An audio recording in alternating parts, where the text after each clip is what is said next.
Álvarez, quien es sociólogo, profesor, periodista, magíster en ciencias sociales, masón por la logia parlamentaria de Valparaíso, senador independiente, ex candidato presidencial, cercano al Partido Radical y a los pactos de centro-izquierda. Senador, bienvenido.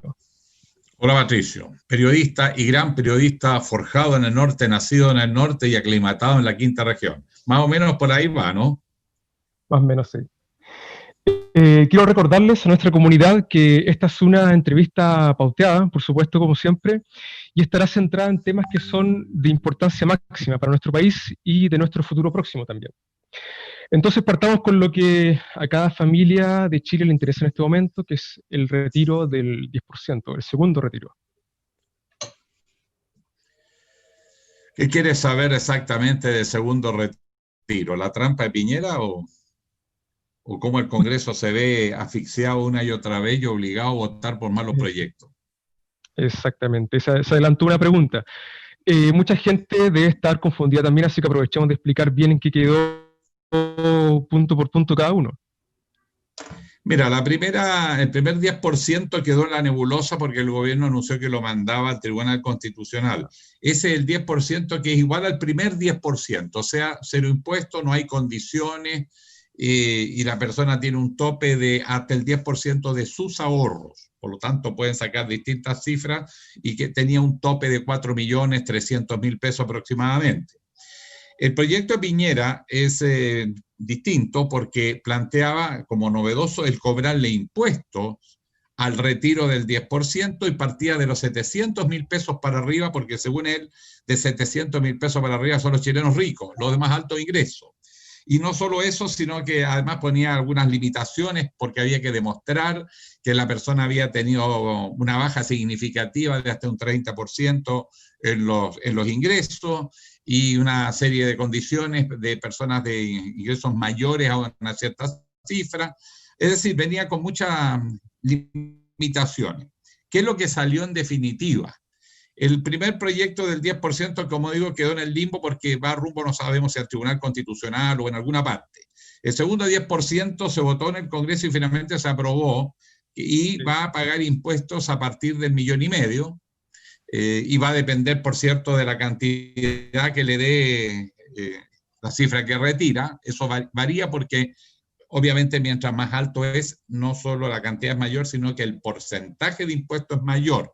Oscila entre 80.000 pesos y 900.000 pesos el impuesto que se aplicaría para los que retiren este 10%, dependiendo de la cantidad que retire.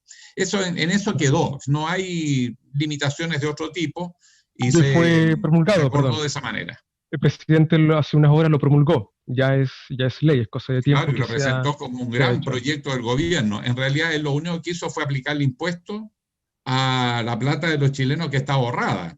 Esa plata para no paga impuesto, ¿eh? Ojo. Para ser justo, lo voy a interrumpir, para ser justo es de política de curso 1 que siempre se apropien de los grandes triunfos, incluso perdiendo, igual van a decir, sí, esto es beneficio, lo hicimos nosotros. Entonces, claro, creo que ese tema lo vivimos también todos en tantos años de concertación también. Sí, bueno, una virtud nacional. Pero en este caso puntual, lo único que hizo Piñera, porque ya el Congreso había aprobado el 10%, era aplicar el impuesto. De manera que el Estado no está poniendo ni un peso para este sector de la clase media, que en su mayoría es clase media que no ha recibido ningún tipo de beneficio y que frente a la crisis retira su dinero. No me voy a meter en la vida de cada familia porque lo que pasa por dentro no lo sabemos. Una persona puede tener buena situación económica, sus hijos no, sus padres no, sus hermanos no, lo sabemos. En una pandemia no hay familia que no tenga problemas. Y por lo tanto, lo nuevo es que ahora unas platas que no pagan impuestos, que son los ahorros para efectos previsionales y que aquí se autorizó sacar una situación de emergencia, ahora se le va a poder aplicar impuestos. Y es un precedente de que se van a poder tributar a futuro por otras causas del gobierno de turno. Por lo tanto, es bien peligroso ese cobro de impuestos porque cambia las reglas del juego. Esperemos que no sea así, más aún con la oportunidad de escribir una nueva constitución. De eso vamos a hablar más adelante. Quiero preguntarle, más que preguntarle, ahondar más en esta verdadera problema que se presenta, que es que el gobierno no está entregando verdaderos recursos, no está saliendo a endeudarse, ni tampoco está haciendo este cobro de impuesto progresivo a los verdaderos ricos de Chile. Y se está por segunda vez haciendo que la clase baja y la clase media sean quienes paguen de nuevo una crisis. Andemos en ese tema, por favor. Bueno, andemos por una razón obvia. Ese 10% significará unos 17.000 millones y esta vez son menos porque hay gente que ya retiró la plata, ya no le queda, van a ser menos los que van a poder retirar. Serán unos 15.000 millones que son los que han explicado una cierta reactivación económica que el gobierno también se la apropió como producto de su política económica. O sea, la gente no solo se tiene que salvar a sí misma, sino que tiene que salvar al país y los méritos se los pretende llevar el presidente. Me parece claramente un abuso. Pero además de eso, es evidente que se produce una vulnerabilidad a futuro para efectos previsionales y ahí se queda un vacío que habrá que resolver en el proceso constituyente, cómo se va mejorando las pensiones, y para eso una condición esencial es mayores aportes al fondo previsional. Y probablemente vamos a avanzar hacia un sistema donde va a estar el ahorro individual, pero también el ahorro y aporte del empleador y del Estado, como es en todos los países del mundo. Si nadie puede tener sistema previsional si en el fondo es un ahorro obligatorio, eso no es sistema previsional en ninguna parte, eso tendrá que verlo el proceso constituyente. Yo no soy partidario de adelantar la discusión de la reforma al sistema previsional, porque si ocurre lo que pide algún sector, incluso no solo de la derecha, también de la izquierda, de venir a discutir ahora, va a ser una reformita del sistema AFP y ningún cambio sustancial. Por eso personalmente creo que debe dejarse como tema del proceso constituyente. Le entiendo. Ahora volviendo al tema muy puntualmente de cómo ayudar a las familias. Entiendo que existe todo un sistema complejo de discusión donde no se le puede solamente decir al Poder Legislativo, ustedes hagan y dejen de discutir. Se entiende que hay partes, hay quienes votan a favor, hay quienes se abstienen, pero realmente usted como senador, quien va todos los días a la Cámara, ¿qué solución podría existir a pronto para las familias que están esperando estos recursos que vengan de parte del Estado? Bueno, lo que hacen los países más desarrollados, no es que los chilenos o las personas se coman sus propios ahorros previsionales, esto fue una situación excepcionalísima frente a la inactividad del Estado. Lo lógico es que el Estado chileno, que no está sobreendeudado en comparación con otros países, que tiene ahorros para emergencia, use esos ahorros para ayudar a las familias, porque al ayudarlas además reactiva la economía. En todos los países, cuando hay crisis, una de las políticas que más se recurre es a inyectar recursos al sistema, porque eso mueve la demanda y eso a su vez mueve la economía. En consecuencia, Chile tiene ahorros, pero además ha ido perdiendo la oportunidad de salir a buscar plata afuera cuando estaba más barata. Esto, en la medida que se alargue la crisis, va a ser más difícil obtener inversión extranjera o recursos extranjeros, préstamos, créditos. Si nosotros salimos y pedimos esos créditos, senador, podemos sostener una política de apoyo a la clase media y al sector popular. ¿Es un tema ideológico? Por cierto, el concepto de sociedad, concepto de país y qué se hace con los recursos. Nosotros, por ejemplo, en junio aprobamos en el Congreso, yo voté en contra, pero se aprobó una reforma tributaria que mandó el presidente Piñera, que dijo que era pro reactivación, pro empleo y pro pyme. Y por lo tanto se le bajó el impuesto a las utilidades de las empresas. Desgraciadamente parece que el presidente no está enterado que las pymes en su inmensa mayoría no han podido trabajar, tienen ingresos muy inferiores, algunas ningún ingreso, y por lo tanto mal pueden descontar impuestos de utilidades que no tienen. En cambio, las grandes empresas sí se benefician y se aplicó impuestos que son claramente antipímenos, porque es la depreciación acelerada a la innovación tecnológica, etc. Tú comprenderás que además son beneficios aplicables al impuesto del 1% a las nuevas inversiones, sobre 10 millones de dólares. No conozco pymes en Chile que hagan inversiones de 10 millones de dólares, ni que hagan recambio tecnológico.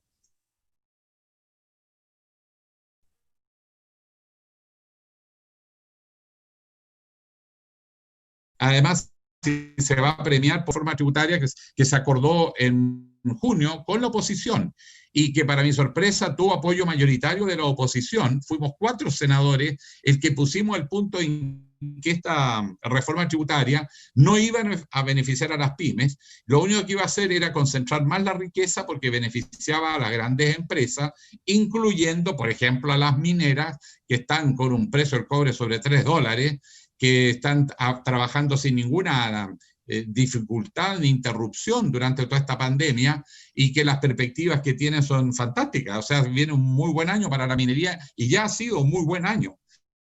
Siempre que el precio del cobre sobrepasa los $2.60, $2.70, es un buen precio. Ahora está sobre $3. Están ganando plata como mucho tiempo desde el superboom, que no se producía estos niveles de precio del cobre, y sin embargo se le rebajan los impuestos. Y en cambio se le aplica ahora a la clase media que recurre a sus ahorros previsionales. Eso concentra la riqueza. Y si además tomamos en cuenta que todas las licitaciones que se hacen del Estado está perjudicando en estos momentos a las pymes porque están poniendo más exigencias, eso está beneficiando a las grandes empresas y por lo tanto las grandes empresas le están quitando el mercado a las pymes que postulan a proyectos y servicios que licite el gobierno. Le entiendo perfecto, senador. En resumen, entonces, vemos que la Cámara de Senado sí está activa en este sentido, pero, a su juicio, está llevando esta reforma tributaria por otros lados. Bueno, eso hay que preguntarle a los senadores que votaron a favor. Más bien para facilitarte la pega, te diré que votamos en contra Ignacio Latorre, Alejandro Navarro, Yanna Proboste y yo. Los demás votaron a favor de esta concentración de la riqueza, habiendo hecho discursos que decían que esto no era para nada beneficioso para las pymes, pero que lo único que habían podido obtener era una mesa técnica para hacer seguimiento de la crisis que están viviendo las pymes y que por lo tanto no se les aporta recursos y lo reconocen y sin embargo benefician a las grandes empresas. En Chile hay mucho discurso, Patricio, pro pyme, pro clase media, pro gente humilde, gente vulnerable, pero la verdad es que los proyectos de ley que se aprueban en este tiempo en el Congreso han ido todos en beneficio de los grandes ingresos. O sea, en suma, vamos a contraciclo. En vez de ayudar a la gente que está más complicada, están ayudando a las grandes empresas a concentrar más la riqueza. Les puedo asegurar que cuando se saque la estadística de lo que ha pasado con la riqueza en Chile después de la pandemia, los más ricos van a ser aún más ricos y los pobres más pobres y la clase media más endeudada. Eso es un modo operandi clásico, a mi juicio también, de las ideas neoliberales que aprovechan, no importa si alguien está muy bien o muy mal, ellos sacan réditos de como puedan, incluso de formas tan crueles como esta, en una pandemia. Ahora quisiera volver un poco porque quiero transparentar las posiciones políticas de quienes sí están, a su juicio, trabajando por el, digamos, votaron en contra de este proyecto que usted menciona en la Cámara de Senado. No, pero ya se aprobó, eso ya se aprobó desde hace... Bueno, pero para reconocer quiénes lo votaron en contra. Ignacio Latorre es de Frente Amplio, ¿verdad? Sí.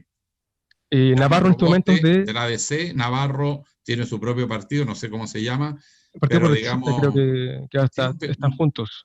Sí, algo así, un partido chiquito. Están en el conglomerado del PRO. Bien, quiero pasar a otra pregunta.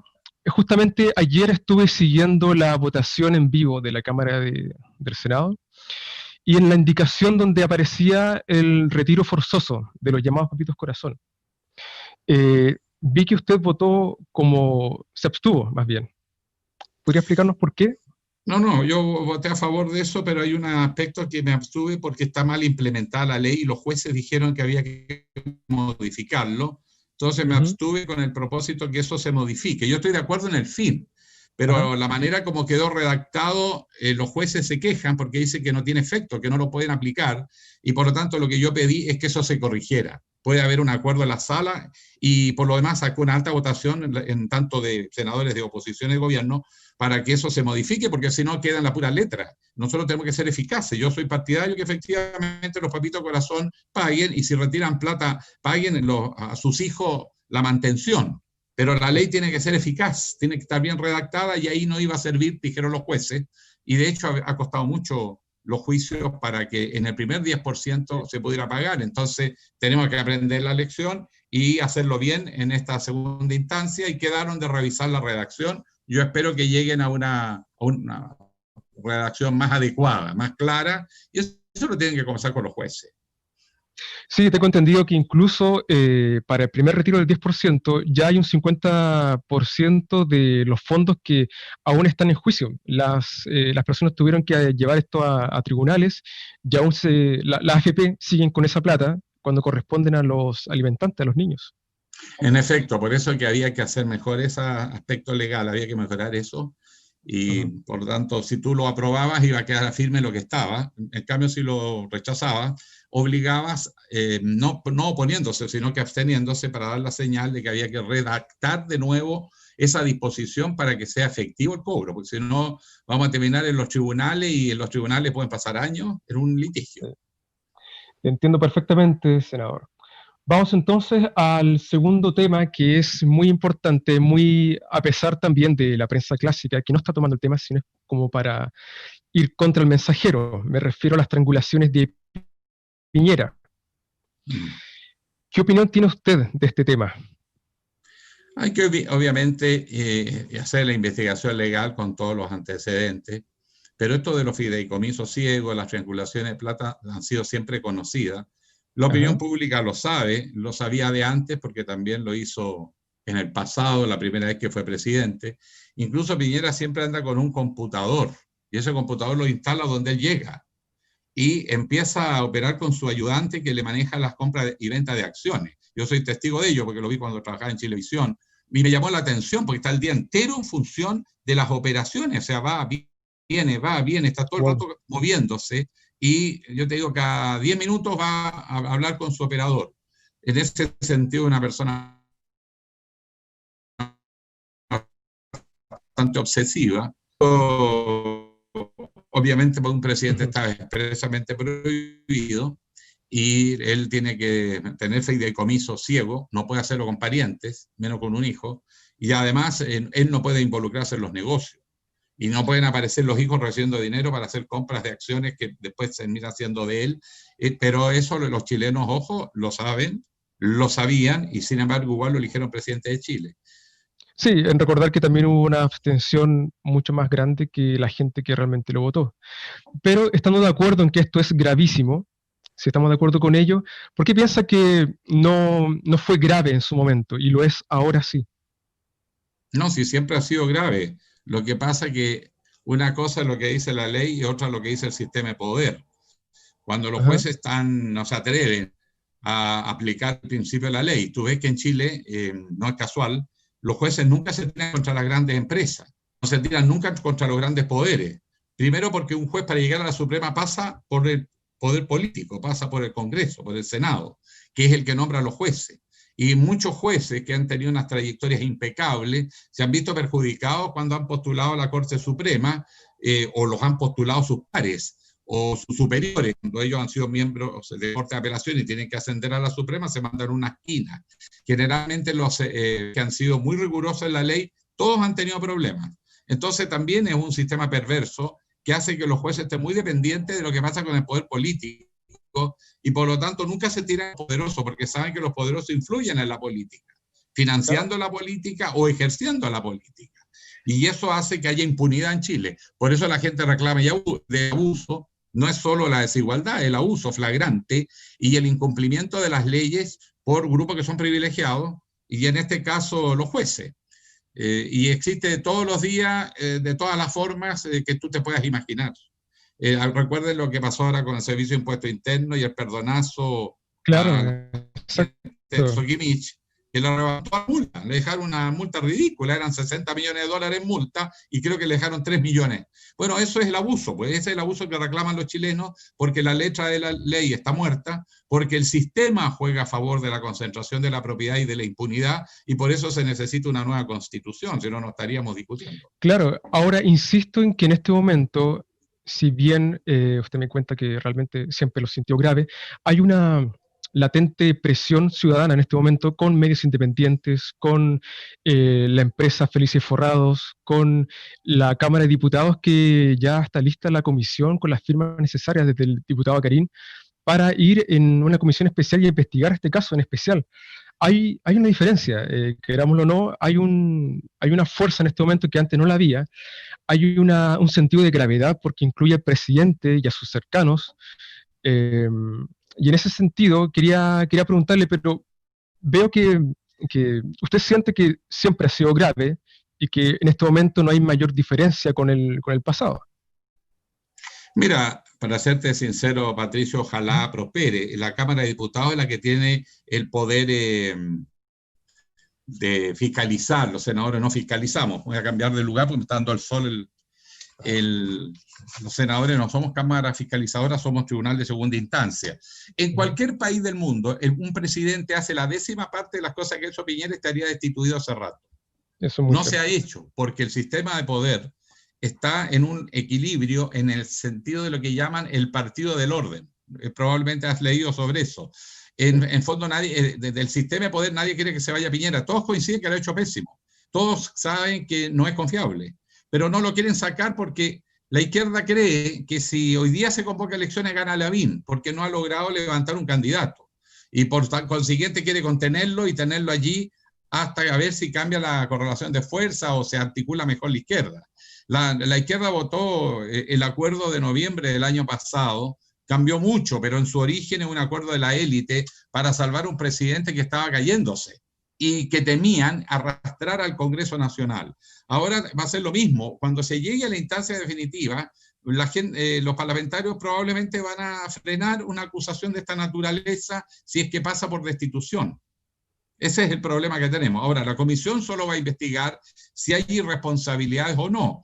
Una vez que establece si hay irresponsabilidades, ahí evalúa la Cámara si presenta la acusación política o no, y qué es lo que pide. La verdad es que yo no veo voluntad en el Congreso de adelantar las elecciones que yo planteo en varias oportunidades, porque yo no le veo otra salida a la crisis. La situación sigue empeorando, si viene una nueva ola, si además se sigue legislando como se está legislando, la verdad es que la inestabilidad y la imposibilidad de predecir el futuro es tan grande que eso termina a su vez dañando más al país y más a la economía, porque no hay certidumbre y nadie invierte en un cuadro como este. La verdad es que la situación de ingobernanza del país es muy grave. Y por lo mismo no hay confiabilidad en el presidente y lo que se tendría que hacer es adelantar las elecciones. Para eso bastaría un acuerdo político, sí, porque no se trata de un golpe de Estado, como han dicho algunos, ni de desarmar la institucionalidad. Vamos a ahondar en ese tema. Usted tiene un proyecto de ley. Vamos a entrar en ese punto porque me parece muy interesante y de hecho el hecho que usted lo llevara hace pertinente preguntarle acerca de eso. Pero antes de ello, quiero terminar el tema de las regulaciones y preguntarle directamente, ¿usted ubica a Gino Lorenzini más allá de lo que pueda informarse alguien por la prensa tradicional? No, para ser sincero, no. A lo mejor incluso lo puedo haber visto alguna vez, pero no lo sabría identificar. No tengo su cara en la presente. Y yo en realidad nunca hago operaciones con fondos previsionales ni fondos de inversiones, salvo ahorros que tengo, pero no opero en el sistema financiero, así que de verdad que no lo conozco. Entiendo. Bueno, antes de pasar a la siguiente pregunta, a modo personal, le cuento que la mitad del país está muy detrás de lo que hace él con su empresa. Hemos sido informados y hay una potente y naciente fuerza política desde ese lado, y es muy independiente, y a mi juicio también lo llamaría como una derecha de centro, pero una derecha real que no ha tenido Chile quizás en 50 años. Y le aconsejo tomarlo en cuenta y buscar información acerca de él, porque en el futuro es posible que él sea la derecha con la cual tengamos que sentarnos a dialogar.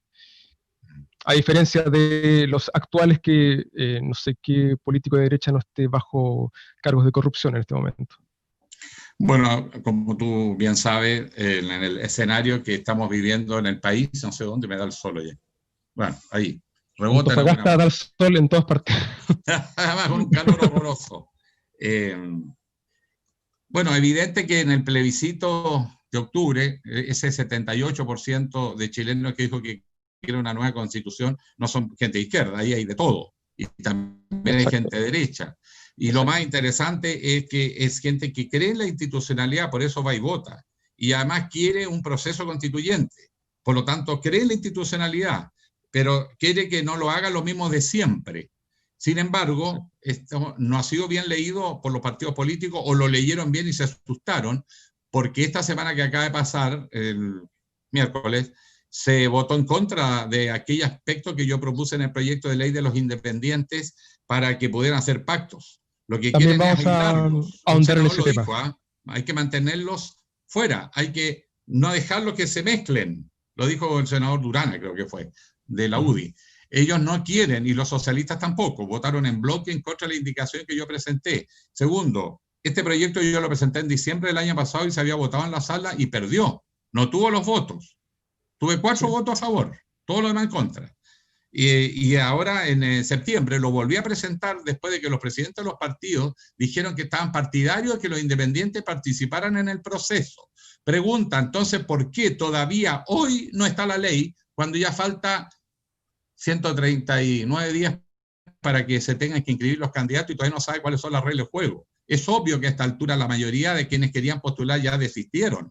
Y lo que va a ocurrir es que el grueso se va a ir a pedirle a un partido político que le dé un cupo. ¿Qué es lo que quieren los partidos? Los partidos le tienen miedo a los independientes y les cierran los caminos. Eso yo se los dije en su cara, así que no estoy diciendo nada fuera del Congreso. Es el mismo discurso que he tenido siempre. Yo lamento de verdad que no hayan entendido que la gente independiente no necesariamente es apolítica, y además por la ley dice que cuando se forma una lista de independientes, para todo efecto actúan con los mismos beneficios y con las mismas reglas de los partidos políticos. Si los partidos pueden pactar, ¿por qué no pueden pactar los independientes? Si claro, la ley los considera ahora, jurídico, partido político. Es una contradicción, además de la argumentación que sostuvieron este miércoles. Pero vamos al fondo, no tenían voluntad política de darle facilidad a los independientes. Sí, ahora hay que ser también completamente honesto y recordar que usted fue candidato presidencial con un cupo de un partido político, siempre independiente, pero recibiendo ese cupo. En efecto, pero es una situación distinta, tú eso lo puedes hacer. Y de hecho muchos partidos están llamando a independientes diciendo, oye, pero ¿para qué quieres hacer lista? Vente al partido, pero vente solito, sin negociar condiciones. Pero si yo negocio con otro pacto, tengo que ponerme de acuerdo en un programa, en objetivo, en reglas del juego, en qué garantías te doy. Es un pacto negociado. No es que tú fuiste a muchas gracias por el cupo. Ahí la cosa tiene que ser un poquito más rigurosa. Voy a tratar de cerrar una ventana para que no se vea tanto reflejo. No me llena mientras tanto. Ya vengo más. Bueno, mientras el senador ahí controla el incontrolable sol del norte de Chile. Ahora sí. Justamente, porque además me da la cara. Le quiero preguntar algo más personal y fuera de pauta. ¿Usted se sigue sintiendo independiente o tuvo que hacer un pacto cuando tuvo que estar como candidato presidencial? No, yo cuando fui candidato presidencial mantuve mi independencia, de hecho junté la firma, pero hice pacto con los partidos. Si yo no soy antipartido, no se confundan. Yo creo que los partidos son esenciales para gobernar, porque hay que organizarse para administrar el poder, incluso para ganar elecciones hay que tener equipos, redes, hay que saber usar los recursos, saber cuáles son los recursos disponibles. Los independientes que postulan ingenuamente solo van a perder. Por eso que lo que hemos tratado de hacer es una legislación que le empareje un poquito a la cancha para que les dé oportunidades.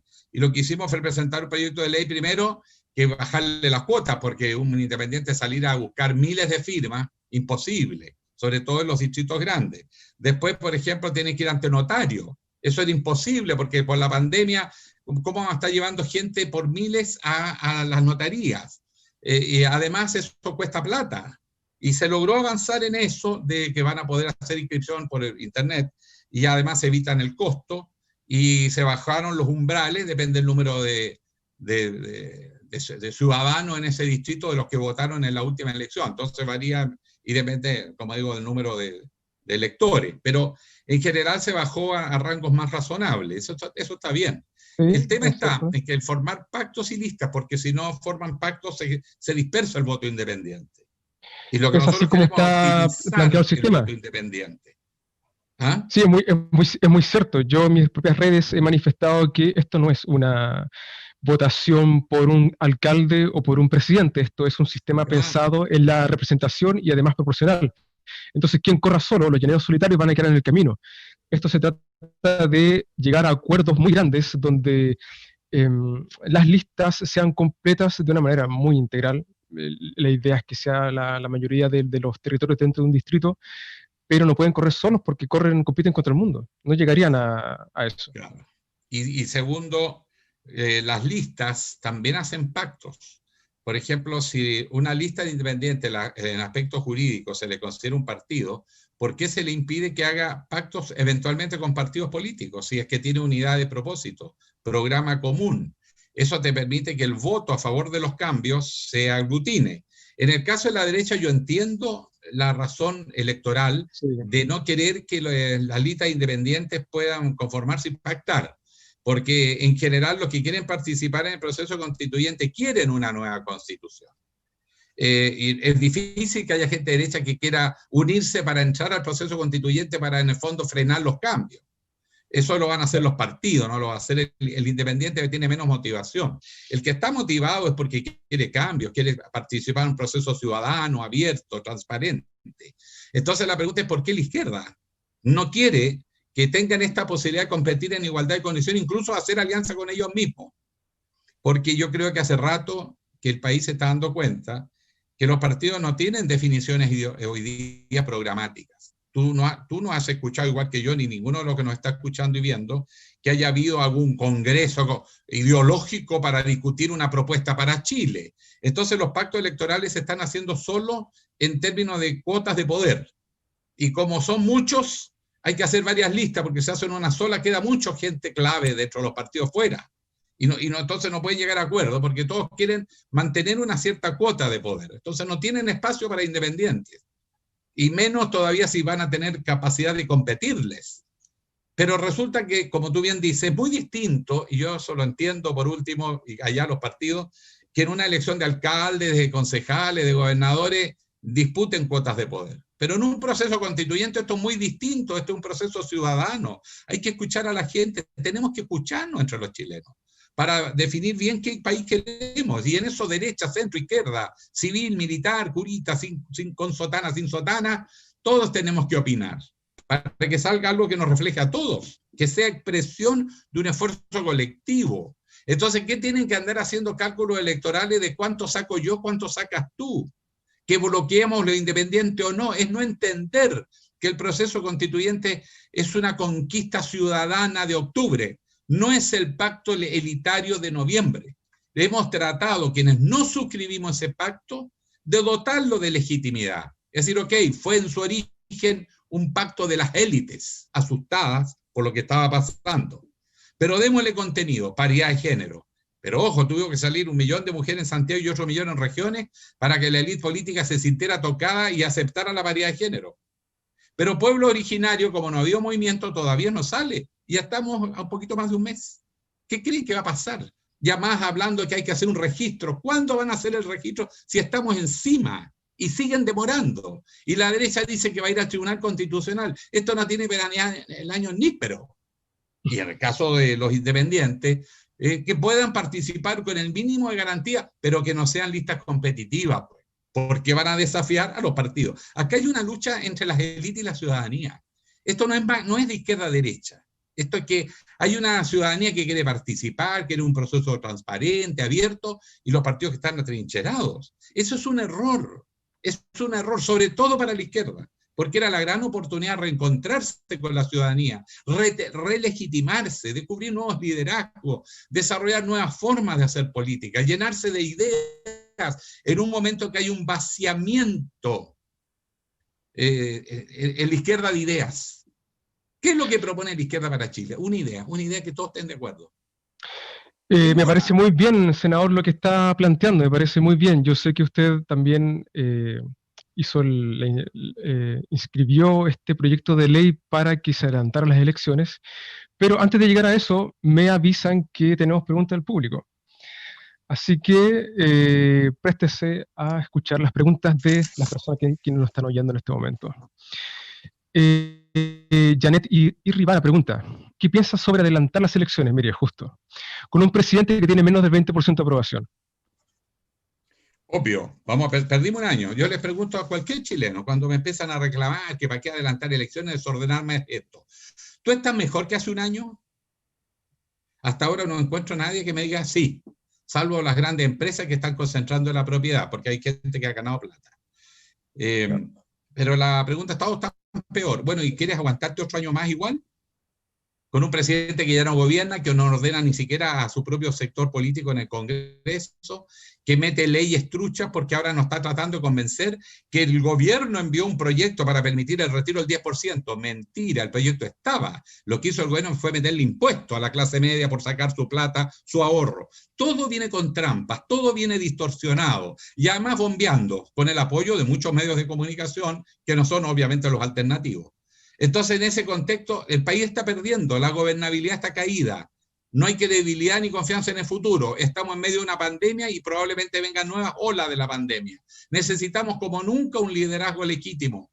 Y además tenemos un proceso constituyente en marcha dirigido por un presidente que no cree en el proceso, Pero, que fue senador, incapaz de decir si estaba a favor o en contra. Es el grado de pero inmovilismo. Por eso yo para, partidario de sacarlo. Y ahora, si está este escándalo financiero que dices tú, mayor razón.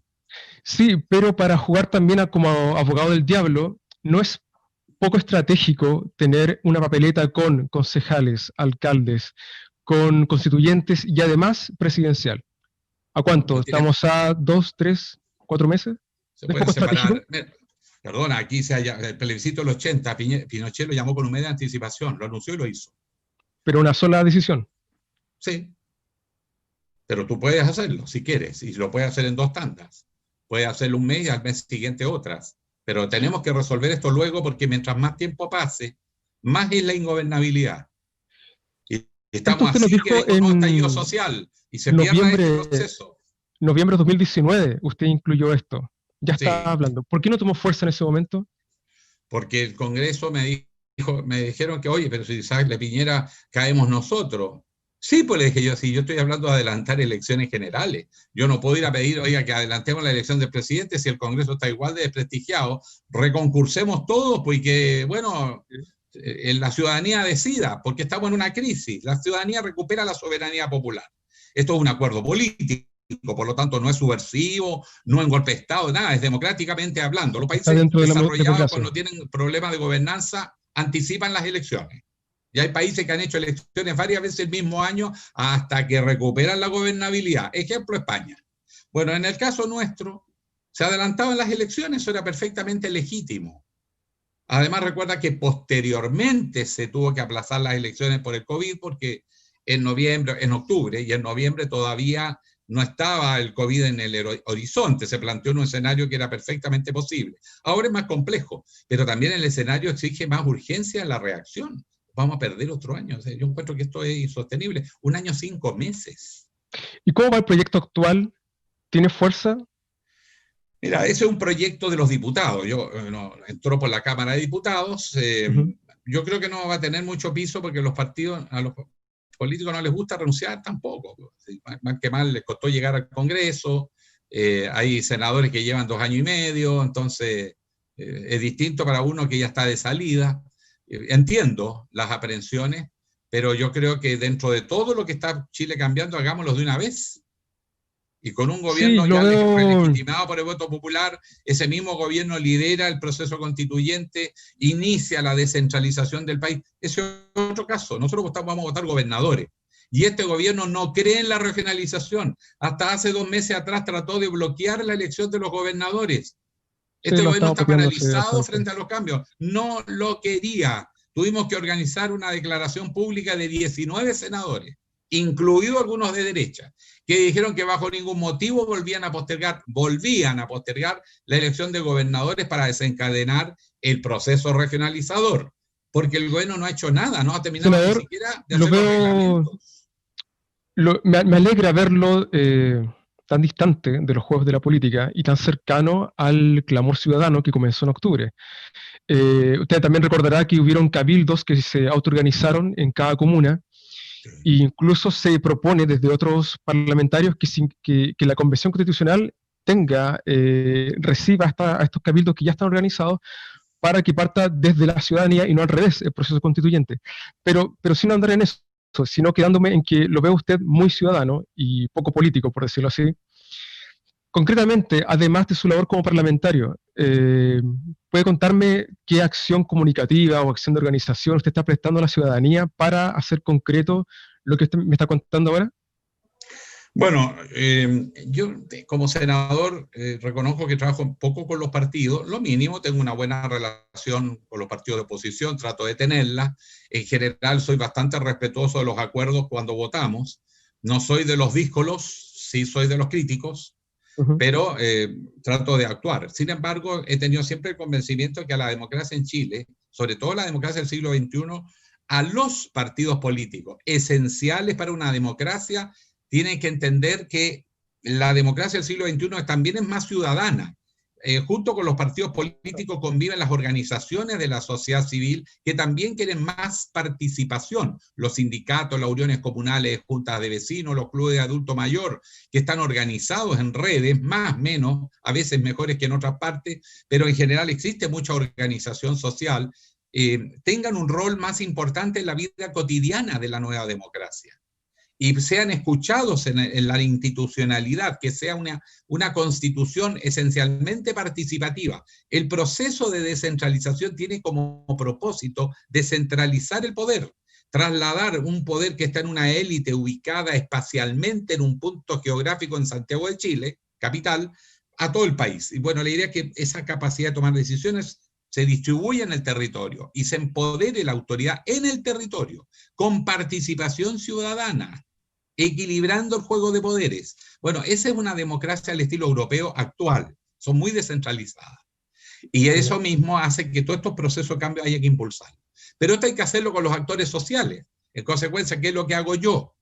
Bueno, desde el año pasado, a comienzos del año pasado, mucho antes de la protesta social, hubo muchas organizaciones que se acercaron a mí y que me dijeron, mira, ayúdenos a organizar una red de senadores que esté disponible a ayudarnos a las organizaciones de la sociedad civil a poder participar en la discusión de proyectos de ley que llegan al Congreso y que nos interesa opinar. Y lo Claro. empezamos a hacer. Eso fue comienzo del año pasado.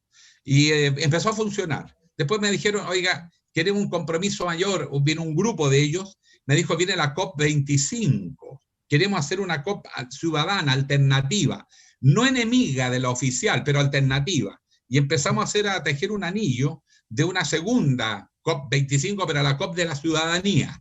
Bueno, esos grupos yo seguí trabajando cuando obviamente no se hizo la COP25 en Chile, nosotros seguimos trabajando con ellos, vino el movimiento social y empezamos a hacer una orgánica, hicimos una suerte de mesa técnica de la sociedad civil, con organizaciones de la sociedad civil, sindicatos, colegios profesionales, uniones comunales, juntas de vecinos, uniones comunales de adultos mayores, a pesar que no les gusta que le digan adulto mayor, de personas mayores, y otras organizaciones más temáticas.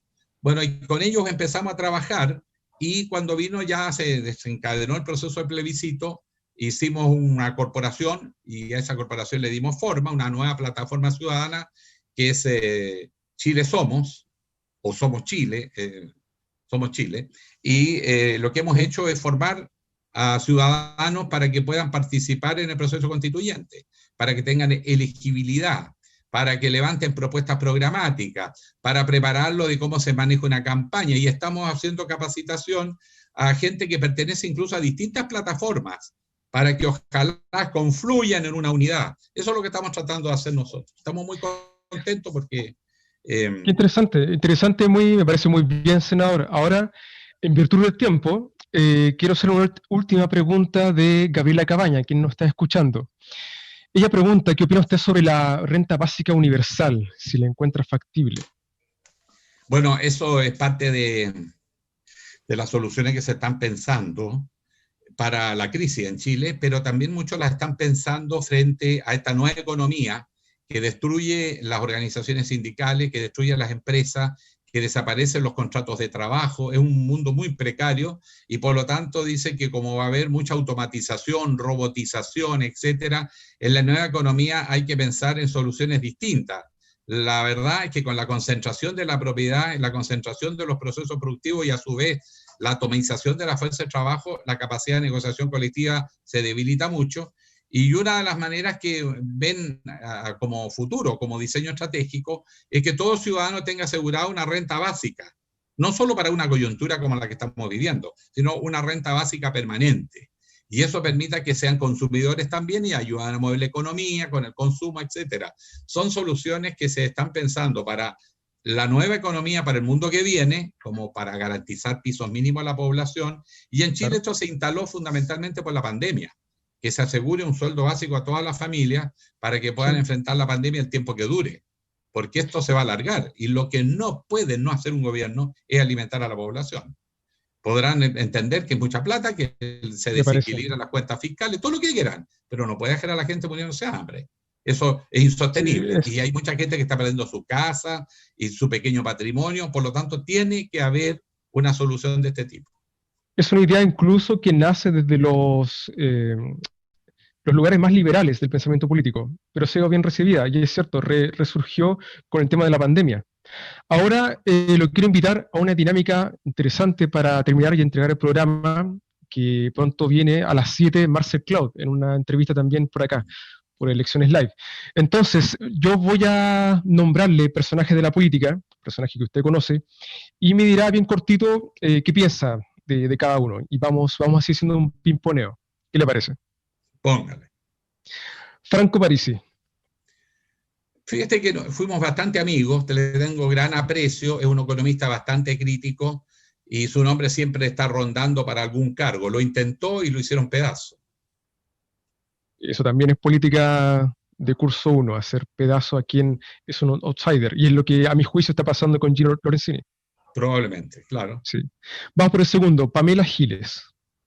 Bueno, Pamela es una periodista francotiradora que hace política poniendo temas muy fuertes, pero es una manera de darle un cierto dinamismo a la política. Yo puedo no compartir ese estilo, pero reconozco que es un derecho que ella tiene a ejercerlo. Y segundo, que tiene una cierta funcionalidad porque provoca y obliga al resto a pronunciarse, no necesariamente a favor, pero los pone en aprieto. Y eso también hace falta en la política chilena. Estas cosas extremadamente correctas también ahogan la creatividad. Entiendo. José Antonio Cast. Profunda diferencia, él no cree en la democracia y por lo tanto no tenemos mucho espacio. Cada vez que he ido a un foro con él, lo único que ha hecho es descalificar, insultar, agredir. Así no se hace patria, desgraciadamente. No cree en la democracia. Cuéntame más sobre esa No opinión. cree en la democracia, pues si él cree en la descalificación, tiene ideas extremas, que no conversa con nadie, y de hecho en la propia derecha no tiene espacio. Eso es más que una opinión, eso es un hecho. En verdad aparecen las noticias que no quieren hacer pactos con él los partidos clásicos de Es derecha. que es muy destructivo. Yo creo Sí. que, bueno, no puedo Veamos, en el alma justamente de él, pero... le voy a nombrar a alguien que va justamente del otro lado, alguien que es amigo de todos y podríamos decir que esta persona es Joaquín Lavín. Yo creo que de verdad es como un flan. Se mueve en la dirección del movimiento, pero no tiene consistencia. Nadie puede creer que quien fue pinochetista extremo. Acuérdense que él escribió un libro, La Revolución Silenciosa, Sí. alabando el régimen militar y que veía en la educación un gran área de negocios, como dice en su libro. Ahora se puso socialista. O sea, yo creo que la política requiere seriedad. Socialdemócrata se puso. Sí, Socialdemócrata. Bueno, socialismo europeo, socialismo democrático. Exacto. Pero él no es socialdemócrata y él no sabemos lo que es. ¿Usted cree que la gente pueda cambiar? Cambiar sí, pero hay consistencia, pues no es simplemente declaraciones según la situación. Tiene un cambio de vida también. Bueno, entregamos el programa para que se queden los expectantes con la entrevista de Marcel Cloud. Le agradezco mucho, senador coterráneo, ambos somos de Antofagasta, ambos trabajamos en Valparaíso, cada uno en su aspecto. Le agradezco y hubieron preguntas que no alcanzamos a dar, porque déjeme decirlo, usted es muy bueno para hablar, senador. Se nota lo periodista. Pero bueno, estuvo interesante, así que le agradezco mucho. Gracias. Gracias, Patricio. Igual.